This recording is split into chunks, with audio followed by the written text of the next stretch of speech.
அல்லேலூயா. ஓய்வு நாள் என்பது ஏதோ மற்ற நாட்களை ஒப்பிட்டு இந்த ஓய்வு நாளும் அப்படிதான் மற்ற நாட்களை போல இந்த நாளுமே ஒரு நாள் அப்படின்னு சொல்லிட்டு நம்ம நினைக்கவே கூடாது. ஓய்வு நாள் அப்படின்றது தேவனுடைய பார்வையில் ரொம்ப மேன்மையான ஒரு நாளா இருக்கிறது. இந்த நாள் நமக்கு தேவன் தந்த நாள். அதனாலதான் எப்படி இருக்கும், நம்ம சந்தோஷமா இருக்கும். சந்தோஷமா இருக்கும் அப்படின்னு சொல்றவங்க மட்டும் கைகளை வருது. சந்தோஷமாயிருங்க, எப்பொழுதும் சந்தோஷமாயிருங்க, சந்தோஷமாயிருங்க, எப்பொழுதும் சந்தோஷமாயிருங்க. உயர்வானாலும் தாழ்வானாலும், உயர்வானாலும் தாழ்வானாலும் சர்வவல்ல தேவன் நம்மோடு இருக்கிறார். சர்வவல்ல தேவன் நம்மோடு இருக்கிறார். சர்வவல்ல தேவன் நம்மோடு இருக்கிறதுனால நம்ம எப்படி இருக்கணும்? சந்தேகமா இருக்கீங்களா? இல்ல, சந்தேகமாலாம் இருக்க கூடாது, சந்தோஷமா இருக்கணும். எப்ப எப்படி இருக்கணும்? ஏன்னா அவர் நம்மோடு இருக்கிறார். எப்பவுமே இருக்காரா? இன்னைக்கு மட்டும் இருக்காரா? எப்பவுமே இருக்கார். தாழ்விலும் இருக்கிறார், நம்மளோட சோர்விலும் இருக்கிறார், நம்ம உயர்ந்தாலும் நம்மோடு இருக்கிறார். நேரடியா தேவனோட வார்த்தைக்குள்ள போகலாமா? எல்லாம் எடுத்து வாசிங்க. மல்கியா 3:1. மல்கியா 3:1 இந்த நம்ம பழைய ஏற்பாட்டுல இறுதி புஸ்தகம்.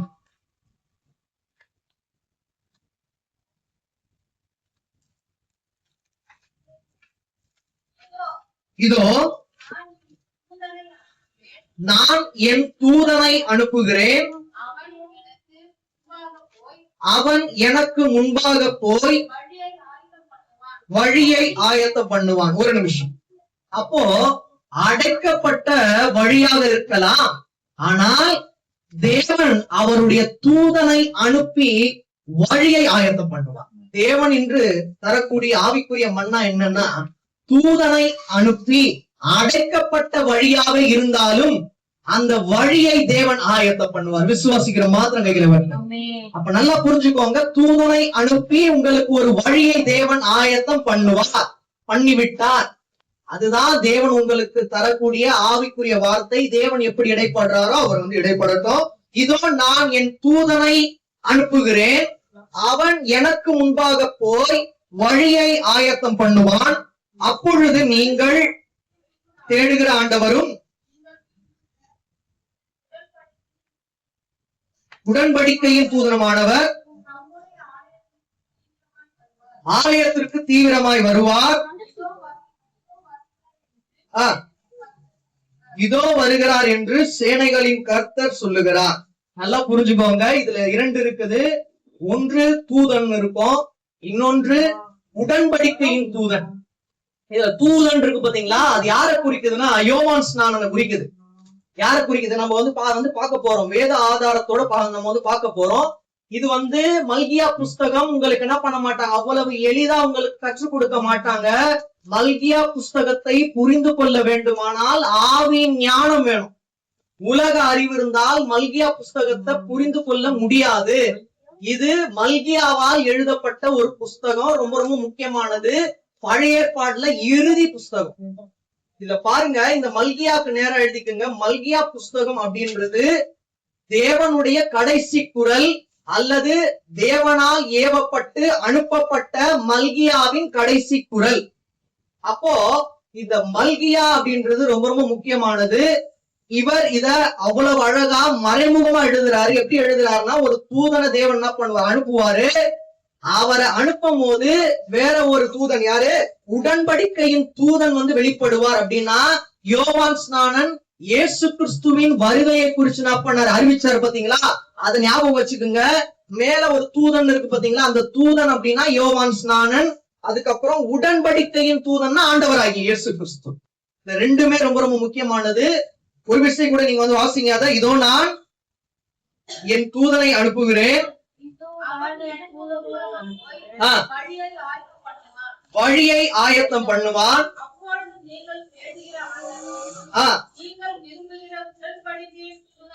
நாம் தேடுகிற ஆண்டவர் யார்? ஆண்டவராகிய இயேசு கிறிஸ்து. நாம் விரும்புகிற உடன்படிக்கையின் தூதன் யார்? ஆண்டவராகிய இயேசு கிறிஸ்து. ஃபர்ஸ்ட் விஷயம், நாம் தேடுகிற ஆண்டவர் யாரு? ஆண்டவராகிய இயேசு கிறிஸ்து. நாம் விரும்புகிற உடன்படிக்கையின் தூதன் யார்? ஆண்டவராகிய இயேசு கிறிஸ்து. அப்ப 2 விஷயங்கள். நாம் ஆண்டவரை தேட வேண்டும்.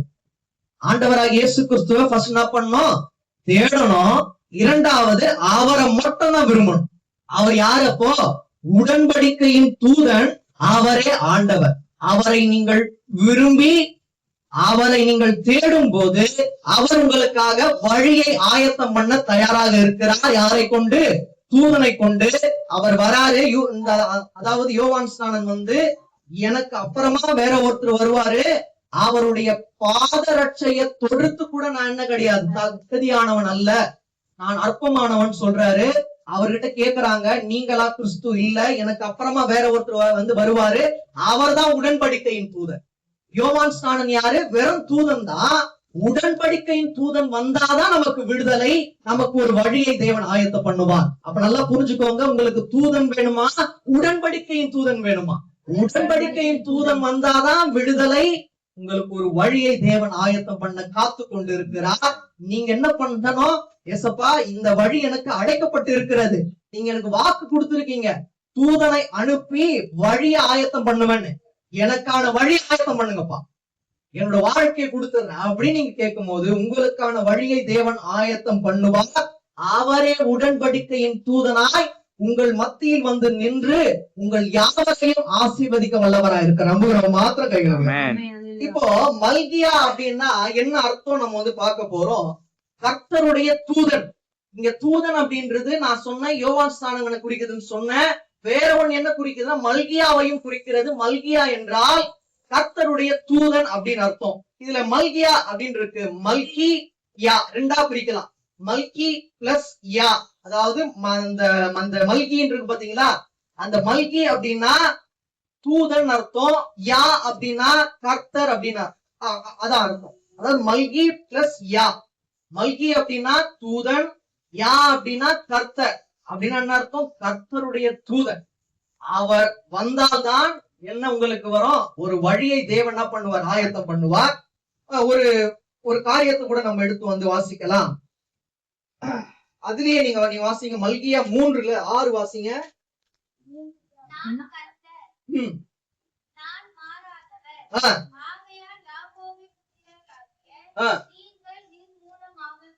சரி, அவர் நமக்காக வழியை ஆயத்தம் பண்ணினால் நமக்கு என்ன பலன் அப்படின்னா, நாம் நிர்மூலமாகாது இருப்போம். நான் நிற்பதும் நிர்மூலமாகாததும் உன் கிருபையே, நான் சுகமுடன் வாழ்வதும் என்ற, அதாவது நிர்மூலமா இருக்கிறது அவரோட கிருபையா இருக்குது. அப்புறம் என்ன அர்த்தம்? கர்த்தர் என்றும் மாறாதவர். அவர் எப்படின்னா, இப்ப நம்ம ஒரு சில நாட்கள்ல மாறிடுவோம், அவர் மாறாதவர். நான் கர்த்தர், நான் மாறாதவர் அப்படின்னு என்ன அர்த்தம்? நான் சொன்ன வார்த்தையும் மாறாது, அவர் சொன்ன வார்த்தையும் மாறாது. என்ன வார்த்தை? வழியை ஆயத்தம் பண்ணுவேன். அவ்வாறு நான் வழியை உங்களுக்கு ஆயத்தம் பண்ணும் போது உங்கள் வாழ்க்கை நிர்மூலமாகாத ஒரு வாழ்க்கையா எப்படி இருக்குமா? நான் கர்த்தர், நான் மாறாதவர், ஆகையால் யாக்கோபின் புத்திரராகிய நீங்கள் நிர்மூலமாகவில்லை. அப்ப நம்மலாம் யாரு? இயேசு கிறிஸ்துவின் வம்ச வழி. நாமும் மறுபடியும் வாசிங்க ஒரு தடவை கூட.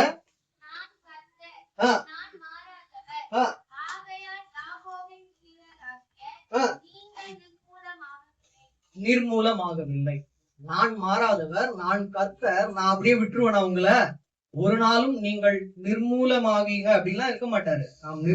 நம்ம நிர்மூலமாகாதுதான் இருக்கும். இன்னைக்கு நம்ம சாட்சியா இருக்கோம் அப்படின்னா அவருடைய கிருபையினால நம்ம நிர்மூலமாகாத இருக்கும். இனிமேலும் அவ்வாறாகவே தேவன் செய்வார். இன்னொன்னு எடுத்து நீங்க வாசிங்க, மல்கியா 4:1 வாசிங்க.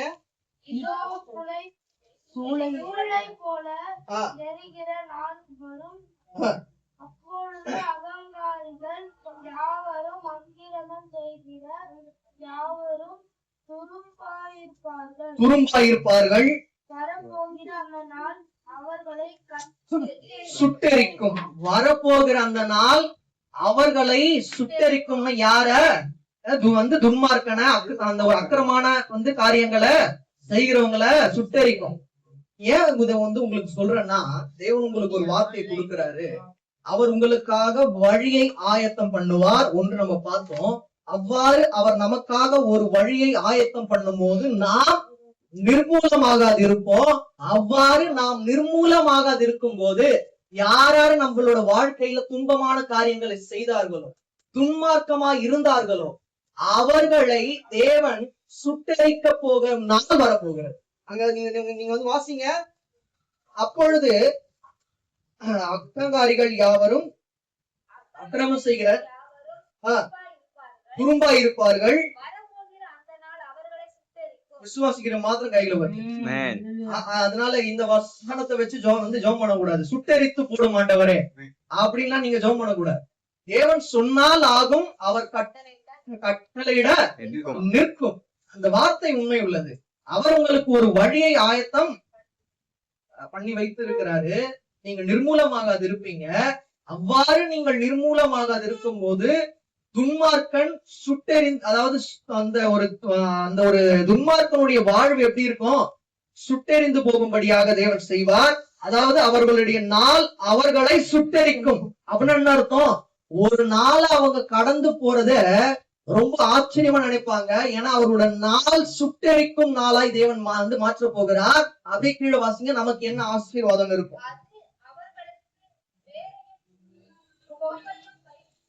வைக்காமல் போகும். யார் சொல்றா? இது சேனைகளின் கர்த்தர் சொல்றாரு, வேற யாரும் இல்ல. சேனைகளின் கர்த்தர் தான் பண்றாரு, உறுதியா சொல்றாரு. 2வது வாசிங்க. 2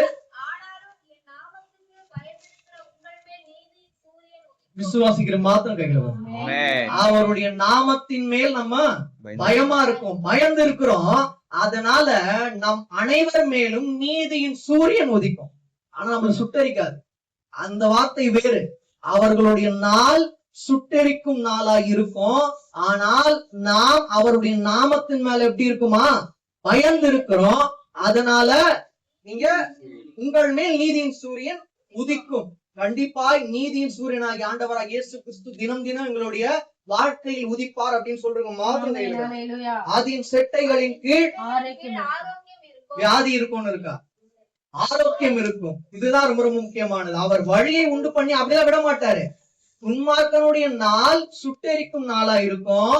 ஆனா நம்மளுடைய நாட்களோ எப்படி இருக்கும்? நீதியின் சூரியன் போல இருக்கும். அவரே என்ன பண்ணுவார்? வந்து உதிப்பார். அது மட்டும் இல்ல, என்றென்ற என்ன இருக்கும்? ஆரோக்கியம் இருக்கும். அதன் செட்டைகளின் கீழ் ஆரோக்கியம் இருக்கும். அதாவது நீங்க வந்து கேட்பீங்க பாத்தீங்க, நீதியின் சூரியன் நம்ம மேல வந்து உதிச்சா நம்ம வந்து வெந்து போயிடுவோமா? இந்த சூரியன் வந்து நம்ம மேல இதுவாச்சுன்னா நம்ம என்ன ஆயிடுவோம்? கருத்து போயிடுவோம், ஒரு மாதிரி ஆயிடுவோம்.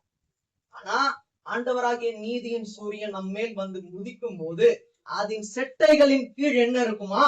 ஆரோக்கியம் இருக்குமா? நான் விசுவாசிக்கிற வந்தவர்கள் வியாதிப்பட்டு வந்திருக்கலாம், ஆனால் ஆரோக்கியம் பெற்றவர்களாய் திருப்தி அடைந்தவர்களாய் நீங்கள் போவீர்கள். கீழே வாசிங்க. நீங்கள் புறப்பட்டு போய் கொழுத்த கன்றுகளைப் போல வளர்வீர்கள். ஒல்லியா இருப்பீங்கன்னு இருக்கா? இப்படி ஒல்லியா இருந்தாலும் இருதயம் எப்படி இருக்கணும்? கொழுத்த கன்றுகளை போல இருக்கணும். அப்போ நம்மளோட இருதயம் கொழுத்த கன்றுகளை போல இருக்கணும். எல்லாருமே வந்து சொல்லுவாங்க ஒல்லியானாலும் தப்பா இருக்கும், இப்போ குண்டானாலும் தப்பா இருக்கும். ஆனா இருதயம் எப்படி இருக்கணுமா? கொழுத்த கன்ற போல இருக்கணும். அதுதான் ரொம்ப ரொம்ப முக்கியமானது. சில பேர் ஒல்லியா இருப்பாங்க. நான் உள்ளத்துல நீங்க பாத்தீங்கன்னா நிறைய தேவனுடைய ஊழியர்கள், தேவனால் அழைக்கப்பட்ட ஊழியர்கள் எல்லாமே ஒல்லியா இருப்பாங்க. சில பேர் நான் சொல்றேன், எல்லாரையும் சொல்லல. சில பேர் அப்படி இருப்பாங்க. ஆனா அவங்களுடைய இருதயம் கொழுத்த கன்றுகளை போல இருக்கணும். அப்படின்னு என்ன அர்த்தம்? இந்த தேவனுடைய வார்த்தை இருக்கு பாத்தீங்களா, அந்த வார்த்தை உங்களுடைய இருதயத்தை கொழுத்த கன்றுகள் போல ஆகும். வெளியே அவங்க பாக்குறதுக்கு ஒல்லியா இருக்கலாம், ஆனா பலன் உள்ள இருக்கு. அதனாலதான் நிக்கிறாங்க. அந்த ஒரு பலத்தினாலதான் தேவன் என்ன பண்ணிருக்காரு, இந்நாள் வரை அவர்கள் வந்து நடத்தி கொண்டு வரா. நீங்க வந்து வெளி தோற்றத்தை எடுத்துக்கூடாது. வெளி தோற்றத்தை பார்த்து அற்பமா யாரையும் எண்ணாதிருங்க. யாரையும் எண்ணாதீங்க. வெளி தோற்றம் ஒரு நாள் மாறிடும். உள்ள இருக்கிற ஆவியோ ஒரு நாள் மாறாது. அதுதான் கொழுத்த கன்றுகள் போல இருக்கும். மறுபடியும் ஒரு தடவை வாசிங்க. ஆனாலும் என் நாமத்துக்கு நீதியின் சூரியன் உதிக்கும்.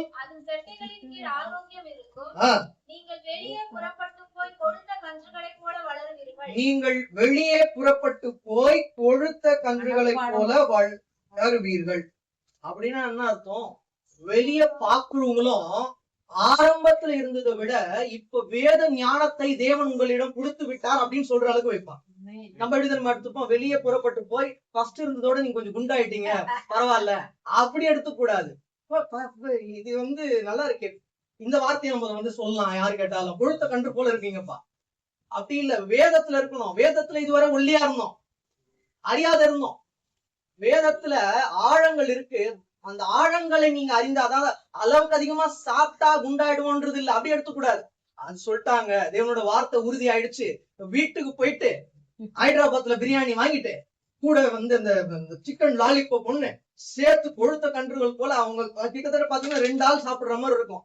அதை சாப்பிட்டு நம்ம கொழுத்த கன்றுகள் போல ஆயிடலாம் அப்படின்றது கிடையாது. வேதத்தின் ஆழங்களை நீங்கள் உட்கொண்டு ஆவியின் வழி அதை ஏற்றுக்கொண்டு நீங்கள் வாழும் போது நீங்கள் கொழுத்த கன்றுகள் போல இருப்பீங்க தேவனுக்கு முன்பாக. அதனால வெளியே புறப்பட்டு போகும்போது உங்களுடைய இருதயம் எப்படி இருக்கும்? பிரகாசமா இருக்கும். நீதியின் சூரியனாகிய ஆண்டவராகிய இயேசு கிறிஸ்து உங்கள் மேல் உதிப்பார். அவங்க பார்த்து ஆரம்பத்துல எப்படியோ இருந்தீங்கம்மா, எதுவும் அறியாது இருந்தீங்க, இப்பொழுது அனைத்தையும் அறியும்படியான ஞானத்தையும் அறிவையும் தேவன் கொடுத்திருக்கிறார். வேதத்தின் வழி நீங்க கொழுத்த கன்றுகள் போல இருப்பீங்க அப்படின்றதுதான் சாட்சி. எல்லாரும் சொல்லும் போது நல்லா சாப்பிட்டு கொழுத்த கன்றுகள் போல இருன்னு சொல்லிட்டு இந்த வசனத்தை காட்டுவான். ஆனா வேத ஆழம் இதுதான். இருதயத்துல கொழுத்த கன்றுகள் போல இருக்கணும். அது எப்ப இருப்போம்? வேதத்தின் ஆழங்களை அறிந்தால் நாம் இருப்போம். இன்னொன்று கூட எடுத்து வாசிக்கலாம். அதே 4:5 வாசிங்க. இது ரொம்ப ரொம்ப முக்கியமானது. இதோ கர்த்தருடைய பெரிதும் பயங்கரமுமான நாள் வருகிறதற்கு முன்னே நான் உங்களிடத்திற்கு எலியா தீர்க்கதரிசி அனுப்புகிறேன். எலியா தீர்க்கதரிசி எடுத்துக்கொள்ளப்பட்டாரு. அவர் எப்படி மறுபடியும் பிறந்து வருவாருன்னு நீங்க கேட்கலாம். நான் ஆரம்பத்துல உங்களுக்கு சொன்னேன், அந்த தூதன் அப்படின்றது யோவான் ஸ்நானனை குறிக்கிறது. கீழே எழுதிக்குங்க, இந்த எலியாவும் யோவான் ஸ்நானனை குறிக்கிறது. எலியா தீர்க்கதரிசி அப்படின்றது யோவான் ஸ்நானனை குறிக்கிறது. இதற்கு ஏதாவது சான்று இருக்கா அப்படின்னு கேட்டா ஒரு 2-3 விதமான சான்றுகள் இருக்கு. இது ரொம்ப ரொம்ப முக்கியமானது. எழுதிக்குங்க. லூக்கா 1:17. லூக்கா 1:17.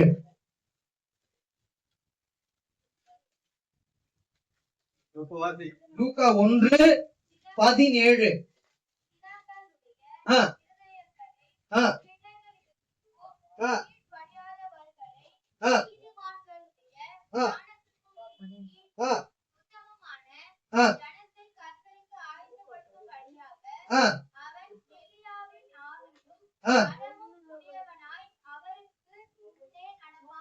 இது யார் சொல்றதுன்னா கேப்ரியல் தூதன் சக்கரியாவுக்கு சொல்றாரு. யாரு சக்கரியா? உங்களுக்கு தெரியும். சக்கரியா என்பது யோவான் ஸ்நானனோட அப்பா. யார் சொல்றதுன்னா கேப்ரியல் தூதன் உனக்கு ஒரு ஆண் குழந்தை பிறக்கும். அவன் சொல்றான், அது எப்படி ஆண்டவரே, என்னுடைய மனைவியோட கர்ப்பம் செத்து போயிடுச்சு, எப்படி எனக்கு நடக்கும்? அது நடக்குமா அப்படின்னு சொல்லிட்டு சக்கரியா கேட்கும் போது, இல்ல அவன் கண்டிப்பா பிறப்பான், அவனுக்கு யோவான் ஸ்நானன் சொல்லிட்டு பேர் வைங்கன்ற அளவுக்கு எல்லாம் இதுக்கு முன்பதாகவே நம்ம பார்த்தோம். இது அநேக காரியங்களை பார்த்தோம். அதாவது தூதன் என்ன பண்றாரு? யாருக்கு சொல்றாரு? சக்கரியாவுக்கு சொல்றாரு. ஏன் இதை உங்களுக்கு சொல்றேன்னா, அங்க எலியா தீர்க்கதரிசின்னு இருக்கு பாத்தீங்களா, இங்கேயும் எலியான் இருக்கும். அதை வாசிங்க, பொறுமையா வாசிங்க. பிதாக்களுடைய இருதயங்களை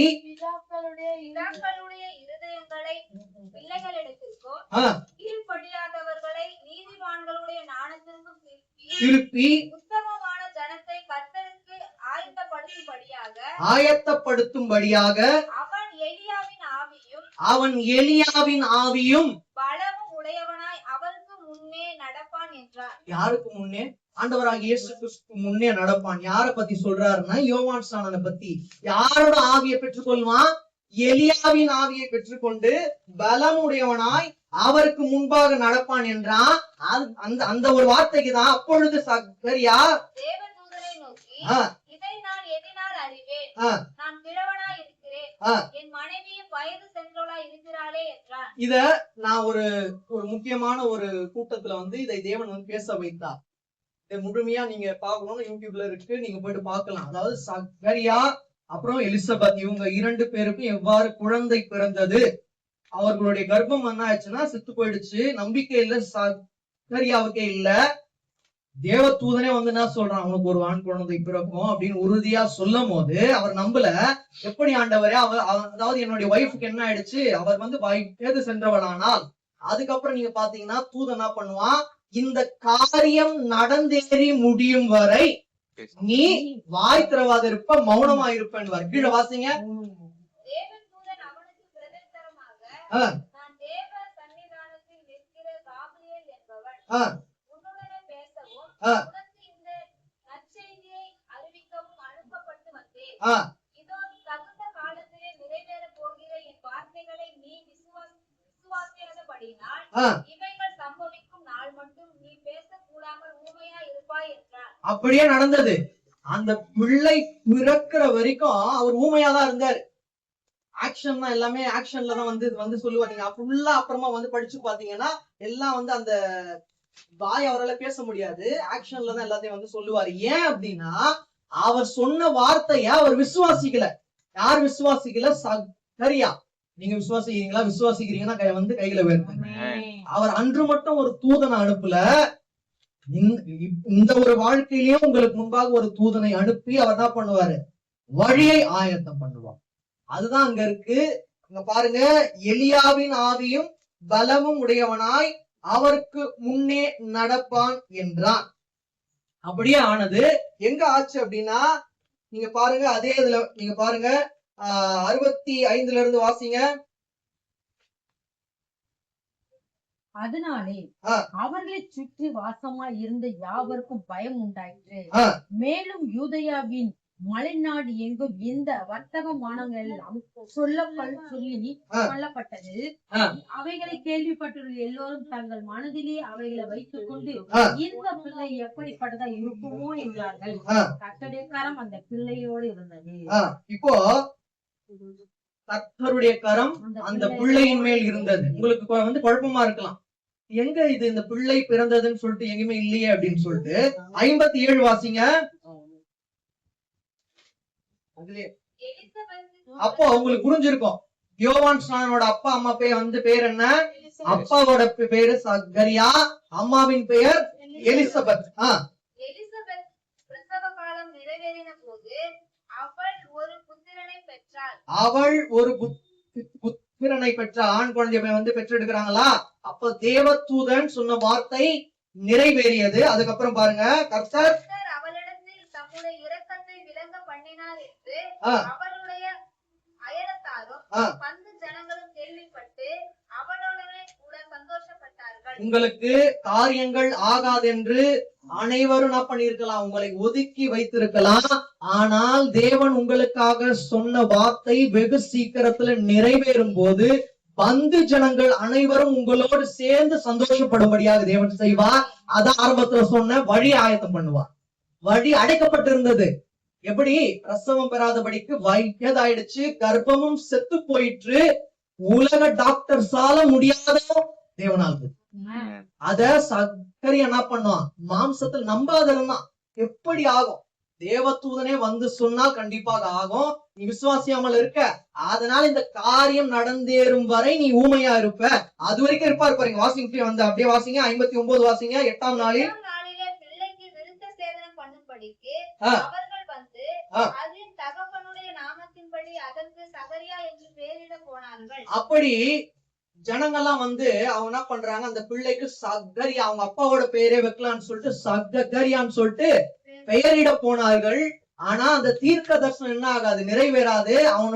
அதாவது அவனுக்கு என்ன பெயர் வைக்கணும் அப்படின்னு தேவதூதன் மூலமா தேவன் சொன்னாரு, யோவான் பெயர் வைக்கணும்னாரு. நீங்க பாருங்க, எலிசபெத் தெளிவா இருந்தாங்க. அவங்க தெளிவா இருந்ததுனால அடுத்த வசனம் வாசிங்க. 60. அப்போது அதன் தாய் அப்படி அல்ல, அது கிடையாது, அதற்கு யோவான் என்று பெயரிட வேண்டும் என்றால் அதற்கு அவர்கள் உறவின் முறையால் இந்த பேர் உள்ள ஒருவன் இல்லையா என்று சொல்லி அதன் தகப்பனை நோக்கி இதற்கு என்ன பெயரிட மனதா இருக்கீர் என்று சைகனால் இவங்க யோவான் சொல்லிட்டு பெயரிடணும் அப்படின்னு சொல்லிட்டு சொல்றாங்க. ஆனா ஜனங்கள்லாம் இந்த மாதிரி ஒரு பெயர் இதுக்கு நம்மளோட வம்ச வரலாறு இல்லையே அப்படின்னு சொல்லிட்டு என்ன பண்ணாங்க? அவளை குழப்பணும்னு பாக்குறாங்க.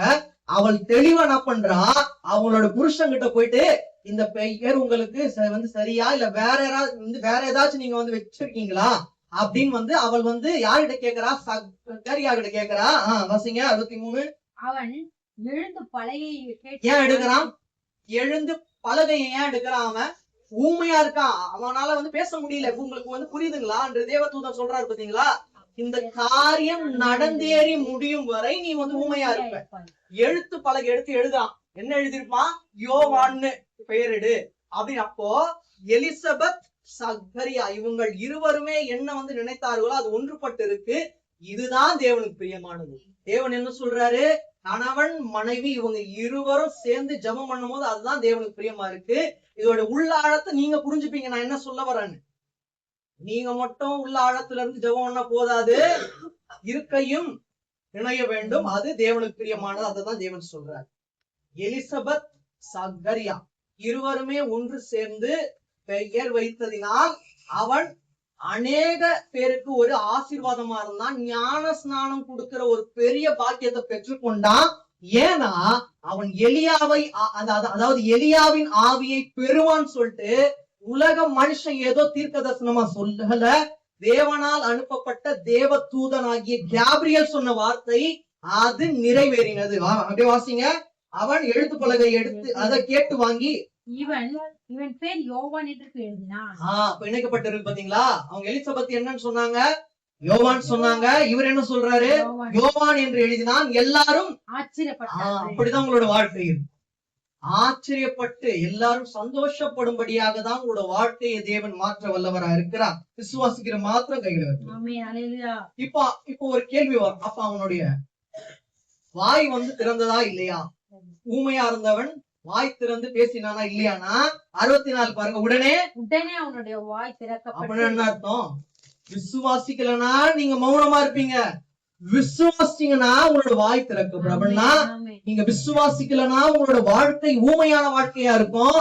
நீங்க விசுவாசிங்கன்னா உங்களுடைய வாழ்க்கையை ஆவியின் வழி புதிதாய் திறக்க தேவன் வல்லவரா இருக்கிறார். அதனாலதான் சொன்ன வழியை தேவன் ஆயத்தம் பண்ணுவார். எப்படி? தூதனை அனுப்பி.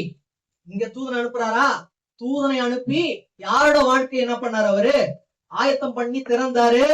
சக்கரியா எலிசபெத் அவங்க மூலியமா எலியாவின் ஆவியை கொண்ட யோவான் ஸ்நானம் வெளிப்பாட்டு. அதுக்கப்புறமா உங்களுக்கு தெரியும் அவர் எவ்வளவு மேன்மையா தேவன் எடுத்து அவர் பயன்படுத்தினாரு.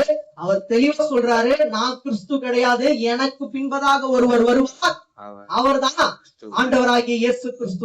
மிகப்பெரிய ஒரு பாக்கியத்தை பெற்றுக் கொண்டார். அப்ப நீங்க 65 வாசிங்க. அதனாலே அவர்களை சுற்றி வாசமா இருந்து யாவருக்கும் பயம் உண்டாயிற்று. அப்போ தேவன் உங்க கூட இருந்து நீங்க விசுவாசத்துல உறுதியா இருந்தீங்கன்னா அனைவர் உங்களை பார்த்து ஆச்சரியப்பட்டு போகும்படியாக மட்டும் இல்ல, அவர்கள் பயப்படும்படியாகவும் உங்களோட வாழ்க்கை இருக்கு. ஏன்னா தேவன் உங்களோடு இருக்கிறார். அதாவது நம்மளுடைய பயம் தேவன் மேல இருக்கு. தேவனை நம்பி இருக்கிற நம் அனைவரை பார்த்து அநேகர் பயந்து திகைக்கும்படியாக தேவன் செய்வார். இது ஏன் சொன்னா உங்களுக்கு எலியா அப்படின்னா யோவான் ஸ்நானனை குறிக்கிறது. இன்னும் ஒரு 2 ஆதாரம் இருக்கு. நான் அதை சொல்லிட்டு உங்களுக்கு முடிக்கிறேன். இன்னொன்னு எடுத்து நீங்க வாசிங்க. மத்தேயு 17:10 முதல் 13 வரை. மத்தேயு 17:10 முதல் 13 வரை. அப்பொழுது அவருடைய சீஷர்கள் அவரை நோக்கி, அப்படியானால் எலியா முந்தி வர வேண்டும் என்று வேத பாரகர் சொல்லுகிறார்களே, அது எப்படி என்று கேட்டார்கள். எலியா முந்தி வந்து எல்லாவற்றையும் சீர்படுத்துவது மெய்தான், ஆனாலும் வந்தாயிற்று. என்ன அர்த்தம்? அவர் வந்து விட்டார். யார் சொல்ற வார்த்தை? ஆண்டவராகிய இயேசு கிறிஸ்து சொல்ற வார்த்தை. யாருக்கிட்ட சொல்றாரு? சீஷர்கள் கிட்ட சொல்றாரு. அவங்க என்ன கேக்குறாங்க? எலியா வந்து அனைத்தையும் சீர்படுத்துவார் அப்படின்னு இருக்கே, அவர் வருவாரா? ஆமா வருவார், அவர் வந்து விட்டார், அவர் தான் யோவான் ஸ்நானன். இது நீங்க அப்படியே வாசிங்க 13 வரைக்கும்.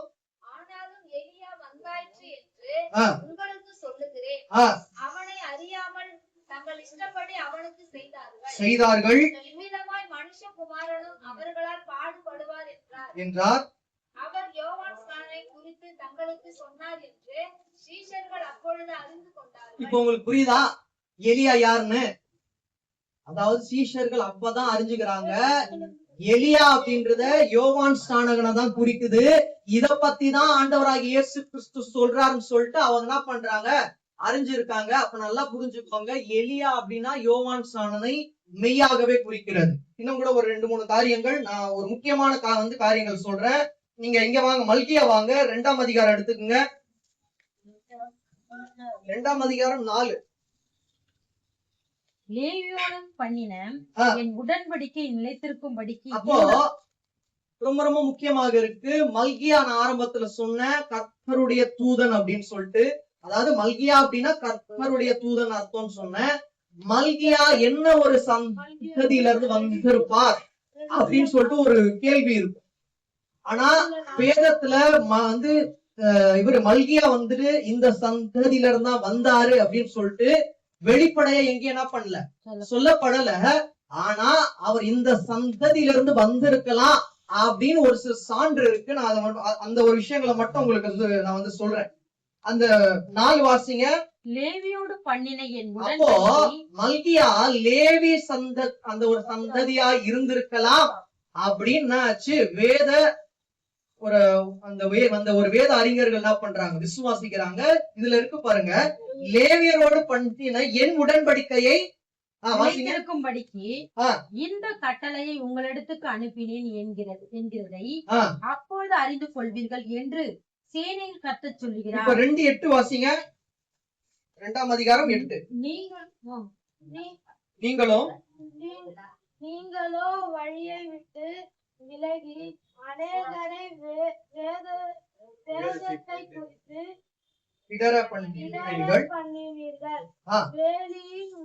லேவியின் 2 தடவை இருக்கு பாத்தீங்களா, இங்கேயே இருக்கு, 4லயும் லேவின் இருக்கு. அப்படின்னா மல்கியா லேவி வம்சத்தை சார்ந்தவரா இருக்கலாம். இன்னொன்னு கூட நான் உங்களுக்கு சொல்றேன், அங்கேயும் லேவின் வரும். 3ஆம் அதிகாரம் 3 வாசிங்க. அவர் உட்கார்ந்து வெள்ளியை புடமிட்டு சுத்திகரித்து கொண்டிருப்பார். அவர் லேவியின் புத்திரரை சுத்திகரித்து அப்படின்னா என்ன அர்த்தம்? லேவியின் புத்திரரை அவர் சுத்திகரிக்க தயாராக இருக்கிறார். வெள்ளியை புடமிடுவது போல அவர் என்ன பண்ண போறாரு, புடமிட போறார். அதுதான் இங்கேயும் நமக்கு தேவன் ஒரு வாக்கா கொடுக்கிறாரு. வெள்ளியை புடமிட்டாதான் அது பொன்னாய் விளங்கும், நம்மளை சுத்திகரிப்பார். சுத்திகரித்த பின்புதான் நமக்கு என்ன பண்ணுவார் தேவன், ஒரு வழியை ஆயத்தம் பண்ணுவார். ஆயத்தம் பண்ணி, நான் ரொம்ப ரொம்ப முக்கியமா சொன்னேன், நம்மை நிர்மூலமாகாதபடிக்கு வெற்றியின் பாதையில அவர் கண்டிப்பா நடத்துவார். 3 இடம் இருக்கு, லேவி லேவி லேவின்னு சொல்லிட்டு. அப்படின்னா மல்கியா லேவி வம்சத்தை சார்ந்தவராக இருக்கலாம். நான் வேதத்தின் ஆதாரத்தோட தான் உங்களுக்கு சொல்றேன். ஏன்னா லேவிய பத்தி தான் அநேக காரியங்களை எழுதியிருக்காரு. அதே நீங்க 2ஆம் அதிகாரத்துல 15 இருந்து வாசிங்க, அப்படியே 3மே வாசிங்க. அவர் ஒருவனை அல்லவா படைத்தார், ஆவி அவரிடத்தில் பரிபூரணமாய் இருந்தது. பின்னே ஏன் ஒருவனை படைத்தார்? தேவ பக்தியுள்ள சந்ததியை பெரும்படித்தானே. ஆகையால் ஒருவனும் தன் இளவயதின் மனைவிக்கு துரோகம் பண்ணாதபடிக்கு உங்கள் ஆவியை குறித்து எச்சரிக்கையாயிருங்கள். தள்ளி விடுதலை நான் வெறுக்கிறேன் என்று இஸ்ரவேலின் தேவனாகிய கர்த்தர் சொல்லுகிறார். நீங்க பாருங்க, 15 இறுதியாக உங்கள் ஆவியை குறித்து எச்சரிக்கையாயிருங்கள். உங்களுடைய ஆவி எச்சரிக்கையா இருந்தாதான் நீங்க எப்படி இருப்பீங்க, மாம்சத்திலையும் எச்சரிக்கையா இருப்பீங்க.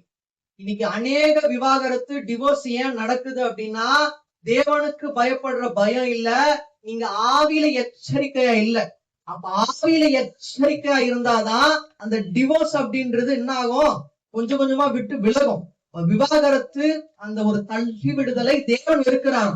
இது இந்த குடும்ப வாழ்க்கைக்கு மட்டும் இல்ல, யாரையும் தள்ளி விடுவது தேவனுக்கு பிரியமானது அல்ல, அனைவரையும் சேர்த்து கொள்வதுதான் தேவனுக்கு பிரியமானது. வாசிங்க. தள்ளி விடுதலை நான் வெறுக்கிறேன் என்று இஸ்ரவேலின் தேவனாகிய கர்த்தர் சொல்லுகிறார். அப்படிப்பட்டவன் கொடுமையினால் தன் வஸ்திரத்தை மூடுகிறான் என்று சேனைகளின் கர்த்தர் சொல்லுகிறார். ஆகையால் நீங்கள் துரோகம் பண்ணாமல் உங்கள் ஆவியை குறித்து எச்சரிக்கையா இருங்கள். அங்க ஆவியை குறித்து எச்சரிக்கையா இருங்கள் இருக்கு, இங்க துரோகம் பண்ணாமல் என்ன பண்ண கூடாதான். துரோகம் அப்படின்றது ஒரு பெரிய வார்த்தை. யாருக்கும் என்ன பண்ண கூடாது, நம்ம துரோகம் பண்ணி தள்ளி விடக்கூடாது. தேவனா பிரிக்கிறது வேற, நீங்க அவர்களை தள்ளிவிட்டு அவங்களுக்கு துரோகம் பண்றது வேற.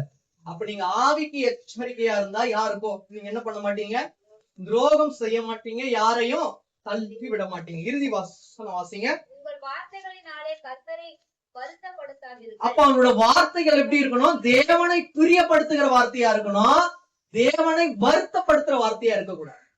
இது முக்கியமான வார்த்தை, எழுதிக்குங்க. தேவனை வருத்தப்படுத்தும்படியாக உங்களோட வார்த்தை இருக்கக்கூடாது, தேவனுக்கு பிரியமான வார்த்தைகளா இருக்கணும்.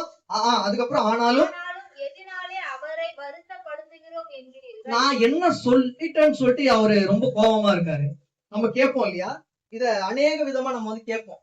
நான் அப்படி என்ன சொல்லிட்டேன், உலகத்துல பேசாததையா நான் வந்து பேசிட்டேன், அவருனா ஏதோ ஒரு இதுல வந்து நான் வந்து பேசிட்டேன், இன்னும் கூட எனக்கு ஒரு மன்னிப்பு கொடுக்காத இருக்கிறாரு அப்படின்னு நம்ம வந்து இயேசுபாகிட்ட கேட்போம் சில நேரங்கள். அதனால உங்களோட வார்த்தையினால அவரை வருத்தப்படுத்தாது இருங்க. அதுக்கப்புறம் போயிட்டு கேட்க கூடாது, தீர்த்துக்கும் உரிமை இல்லதான்.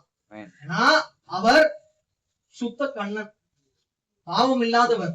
அவரை நம்ம என்ன பண்ணக்கூடாது, ஒரு நாளும் வார்த்தையினால் திட்டவே கூடாது. அவங்களோட வார்த்தைகள் அவரை வருத்தப்படுத்தும்படியாக இருக்கக்கூடாது, அவருக்கு பிரியமானதா இருக்கணும். கீழே வாசிங்க. பொல்லாப்பை செய்கிறவன் எவனும் கர்த்தரின் பார்வைக்கு நல்லவன் என்றும் அப்படிப்பட்டவர்கள் பேரில் அவர் பிரியமாய் இருப்பார் என்றும் நியாயம் தீர்க்கிற தேவன் எங்கே என்றும் நீங்கள் சொல்லுகிறது. நான் செஞ்சுட்டு நான் என்ன செஞ்சேன் அப்படின்னு சொல்றது தேவனுக்கு பிரியமானதல்ல. செய்ததை ஒப்புக்கொண்டால் தேவன் அதுல பிரியமா இருக்கிறார்.